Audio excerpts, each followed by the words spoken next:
Hi friends, video నచ్చితే like చేయండి. ఈ కవని శేఖర్ ఇద్దరు కూడా గుడి చుట్టూ చాలా సంతోషంగా ప్రదక్షిణ చేసి యాగం చేసే ప్రదేశానికి వెళ్ళగానే గురువు గారు వాళ్ళిద్దరికి ఒకరి చేత్తో ఒకరికి కంకణం కట్టించి, నువ్వు యాగాన్ని ఆరంభించబోయే ముందు నీతో ఒక మాట. గతంలో నీ బిడ్డను అమ్మవారు దత్తత తీసుకుంది కాబట్టి అక్షయ్ని తన బిడ్డగా భావిస్తుంది. అందుకే అమ్మవారు నీ బిడ్డగా అందరికీ పరిచయం చేయడానికి ఒప్పుకోవట్లేదు. కానీ నువ్వు నీ బిడ్డని కావాలి అని పంతం పట్టుకొని ఉన్నావు. ఓ రకంగా చెప్పాలి అంటే నువ్వు అమ్మవారిని ఎదురుస్తున్నట్టు జరుగుతున్న యాగం ఇది. నీ బిడ్డని నువ్వు దక్కించుకునే యాగాన్ని అమ్మవారు కరుణించాలి అని ప్రార్థించుకో అనే విధంగా అవని శేఖర్తో చెప్పి ఇక యాగం మొదలు పెడతారు. ఇక అవని అమ్మవారి అనుగ్రహం నా మీద ఉండేలా, ఈ యాగానికి ఎటువంటి ఆటంకం రాకుండా ఉండేలా చూడు స్వామి అని శివయ్య దగ్గర దండం పెట్టుకుంటూ అవని మనసులోనే ప్రాధేయపడుతూ ఉంటుంది. ఇక మరోవైపు రాధాకృష్ణ రూమ్ లో నిద్రపోతూ ఉండగా సడన్ గా తలనొప్పి రావడంతో పైకి లేచి కూర్చొని హెడ్ఏక్ నొప్పి టాబ్లెట్ వేసుకున్నా ఎందుకో తలనొప్పి తగ్గట్లేదు అని అనుకుంటూ రాధాకృష్ణ బయటికి వస్తూ ఉంటాడు.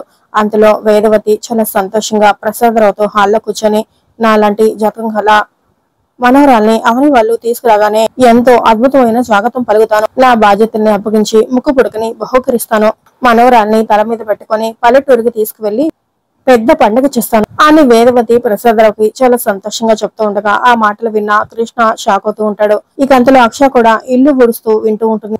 మనోరాల్ని చూసే క్షణం కోసం మనసు తహతలాడిపోతుంది అని ప్రసాదరావు కూడా అంటూ ఉండగా అంతలో రాధాకృష్ణ అమ్మా నాన్న అని తల పట్టుకొని భరించలేనంత పెయిన్ తో ఇబ్బంది పడుతూ కిందికి రావడంతో ఇక అతన్ని చూసిన వేదవతి ప్రసాదరావు రే పెద్దోడా ఏమైందిరా అని అడుగుతుంటారు. భరించలేనంత తల్లపొమ్మ తట్టుకోలేకపోతున్నాను అని రాధాకృష్ణ చెప్పడంతో ఇక ఇద్దరు షాక్ అయిపోతూ ముందు కూర్చోరా అని సోఫాలో కూర్చోబెడుతూ ఉంటారు. ఆయన కూడా భరించలేక చాలా టెన్షన్ పడుతూ ఇబ్బంది పడుతూ ఉండగా ప్రయాణం చేసి వచ్చావు కదరా, అందువల్ల అలా అనిపిస్తుందేమో, టీ గానీ కాఫీ గానీ తీసుకురమ్మంటావా అని అడుగుతూ ఉండగా నరాలు చిట్లిపోతాయి అనిపిస్తుంది, వాంతి కూడా వచ్చేలా ఉంది అని చెప్తూ చాలా టెన్షన్ పడుతూ ఉంటాడు.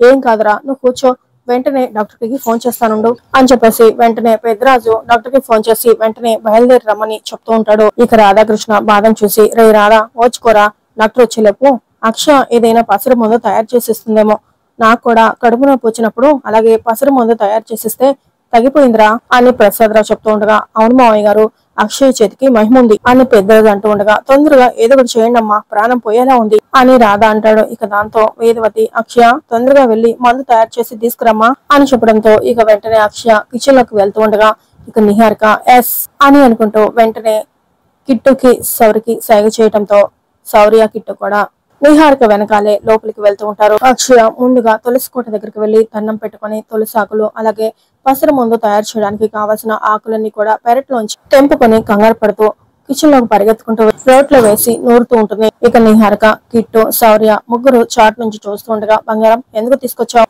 అక్షయ మందు ఎలా తయారు చేస్తుందో చూసి నేర్చుకోవడానిక అని కిట్టు అడుగుతూ ఉంటాడు. కాదు, అది తయారు చేసే పసరు మందుని విషంగా మార్చడానికి అని నిహారిక చెప్పడంతో శౌర్య కిట్టు ఇద్దరు షాక్ అవుతూ ఉంటారు. ఇక రాధాకృష్ణ బాధని చూడలేక ఏమండి హాస్పిటల్ తీసుకెళ్లడం మంచిదంటారా అని వేదవతి అడుగుతుండగా ఒక పక్క డాక్టర్ ని రమ్మన్నాం, మరో పక్క అక్షయ మందు తయారు చేస్తుంది, 5 నిమిషాలు ఆగుదామమ్మా అని వసంత్ అంటూ ఉండగా అవునత్తయ్య గారు ఈ దారిలో హాస్పిటల్ వెళ్లాలంటే అరగంట నుంచి 1 గంట పడుతుంది అని పెద్దరాజు కూడా అంటూ ఉంటాడు. అంతలో నిహారిక మీరు ఇక్కడే ఉండండి నేను ఇప్పుడే వస్తాను అని ఒక విషం బాటిల్ తీసుకొని రాగానే ఏం పట్టుకొని వచ్చావు, ఏం కలుపుతున్నావు అని కిట్టు అడుగుతుండగా పాయిజన్, అది తయారు చేసే పసరు మందులో ఇది కలుపుతాను అని నిహారిక చెప్పడంతో కిట్టు షాక్ అయిపోతూ ఏం మాట్లాడుతున్నావు, ఇది కలిపితే మా అన్నయ్య ప్రాణాలకి ప్రమాదం కదా అని అడుగుతూ ఉంటాడు. ఒకటి దక్కాలంటే ఇంకొకటి వదులుకోవాలి కృష్ణ అని నిహారిక చెప్తూ ఉంటుంది. మరోవైపు ఇంకా అవని శేఖర్ యాగం చేస్తూనే ఉంటారు. మరోవైపు నిహారిక కిట్టుతో మీ అమ్మ ప్రాణాలు పోతున్నాయి అన్నా కూడా నువ్వు పెద్దగా కంగారు పడింది లేదు కానీ మరెందుకు ఇప్పుడు ఆలోచిస్తున్నావు, మనం చేసే ఈ విష ప్రయోగంతో అక్షయని శాశ్వతంగా ఇంటి నుంచి గంటేయచ్చు అని నిహారిక చెప్తూ ఉండగా అక్షయ ఇంటి నుంచి పోతుంది అనుకుంటే పెద్దనానికి ఏమైనా ఐ డోంట్ కేర్ అని శౌర్య అంటుంది. ఇక నిహారిక ఏమంటావు కృష్ణ అని అడుగుతూ ఉండగా సరే మీ ఇష్టం అని కిట్టు అంటాడు. ఇక నిహారిక గుడ్ అని చెప్పేసి అక్షయ వైపు చూస్తూ అది మందు తయారు చేయటం క్లైమాక్స్ కి వచ్చింది, ఏదో రకంగా దాన్ని పక్కకి రప్పిస్తాను, ఈ లోపు నువ్వు వెళ్లి అందులో ఇది కలిపేయాలి అని శౌర్య చేతికి విషం బాటిల్ ఇవ్వగానే సరే నిహా అని అంటూ ఉంటుంది. ఇక వెంటనే నిహారిక అవని గొంతులాగా మార్చుకొని అమ్మా అక్షయ అని పిలవటంతో అక్షయ నిజంగానే అవని పిలిచింది అనుకుని తను తయారు చేసే పసరు మందు గ్లాస్ అక్కడే వదిలేసి బయటకు వెళ్తూ ఉంటుంది.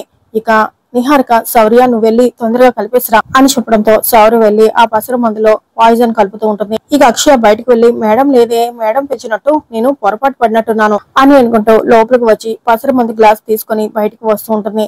ఇక శౌర్య మందు కలిపేసి నిహారిక వాళ్ళ దగ్గరికి వెళ్ళగానే దానికంటే ముందుగా మనమే బయటకు వెళ్ళిపోదాం పదండి అని బయటకు వెళ్లి అక్షయ పసరు మందు తయారు చేయటం మేము చూసాము, తీసుకుని వస్తుంది అని నిహారిక చెప్తూ ఉండగా ఇక అక్షయ పసరు మందు తీసుకుని రావడంతో తీసుకుని వచ్చావా ఇటు అని వేదవతి ఆ గ్లాస్ తీసుకుని రాధాకృష్ణకి స్వయంగా తన చేత్తోనే ఆ పాయిజన్ ఉన్న పసరు మందుని తాపిస్తూ ఉంటుంది. ఇక ప్రసాదరావు 10 నిమిషాలు రెస్ట్ తీసుకున్నావంటే తగ్గిపోతుందిరా అని చెప్తూ ఉంటాడు. ఇక నిహారిక అక్షయ్కు మాకు ఎలాంటి గొడవలున్నా అక్షయ మహిమలు మాత్రం పొగడకుండా ఉండలేం.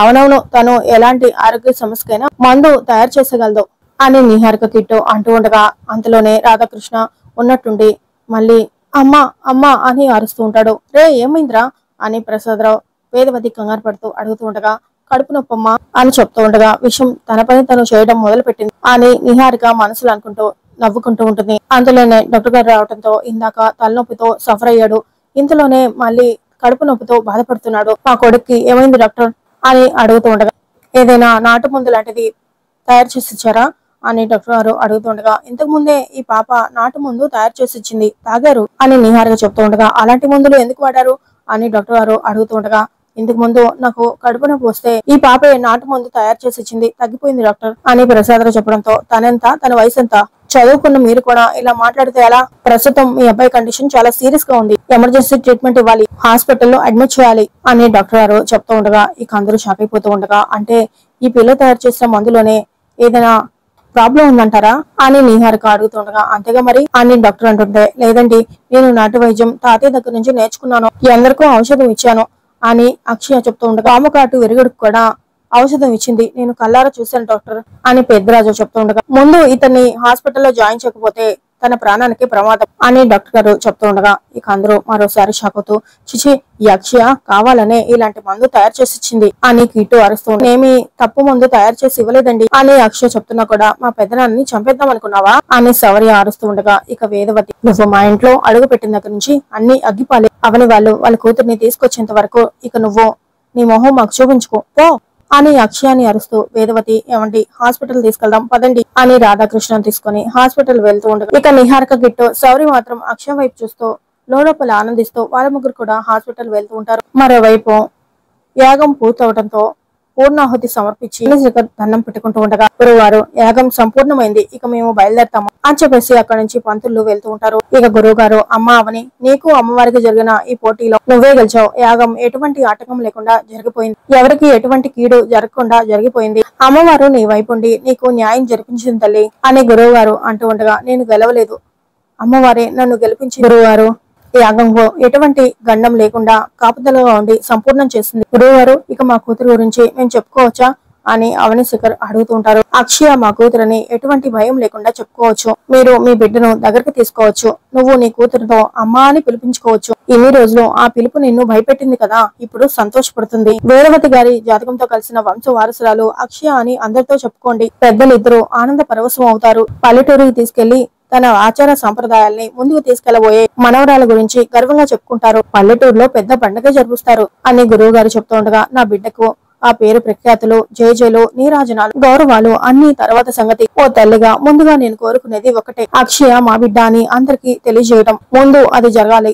మిగిలినవన్నీ అమ్మవారి ఆశీర్వాదంతో జరిగిపోతాయి అని అవని అంటుంది. ఇంతలో శేఖర్ అవని ఇప్పుడు అన్ని అడ్డంకులు తొలగిపోయాయి, ఇన్ని రోజులు దాచుకున్న నిజాన్ని బయట పెడదాం పదా అని ఇద్దరు కూడా గురువు గారికి దండం పెట్టుకుని అక్కడి నుంచి కారులో చాలా సంతోషంగా అవని శేఖర్ ఇంటికని వస్తూ ఉంటారు.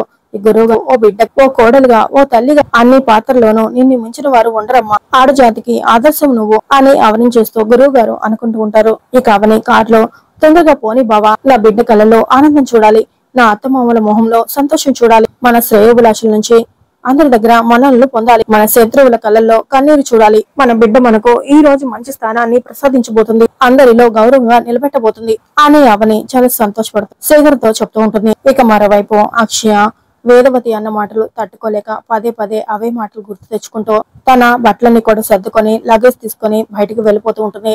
ఇక నెక్స్ట్ ప్రోమోలో అవని శేఖర్ ఇద్దరు ఇంకా చాలా సంతోషంగా అక్షయ కోసం ఇంటికి వస్తూనే ఉంటారు. అంతలో అక్షయ తన బ్యాగ్ సర్దుకొని గుడి దగ్గరికి వెళ్లి అమ్మవారి ముందు నా తప్పు లేకపోయినా నా మీద నింద పడింది. అందుకు అందరూ నన్ను నానా మాటలు అన్నారు. రాధాకృష్ణ గారికి ఎటువంటి ప్రాణాపాయం లేకుండా నువ్వే కాపాడు తల్లి. అవని మేడం వాళ్ళకి నా గురించి తెలిసింది అంటే నన్ను వెతుకుతారు. అందుకే ఎవరికంటా పడకుండా దూరంగా వెళ్ళిపోతాను అని దండం పెట్టుకొని ఇక అక్షయ లగేజ్ తీసుకొని అక్కడి నుంచి వెళ్ళిపోతూ ఉంటుంది. అవని శేఖర్ మాత్రం ఇద్దరు అక్షయ గురించే మాట్లాడుకుంటూ చాలా సంతోషంగా ఇంటికి వస్తూ ఉంటారు. మరి నిజంగానే అక్షయ అవనికి దూరం అయిపోతుందా, లేకపోతే అక్షయ అవని శేఖర్ కి ఎదురై ఇంటికి తీసుకొని వెళ్తారా లేదా అనేది నెక్స్ట్ ఎపిసోడ్ లో తెలుసుకుందాం ఫ్రెండ్స్.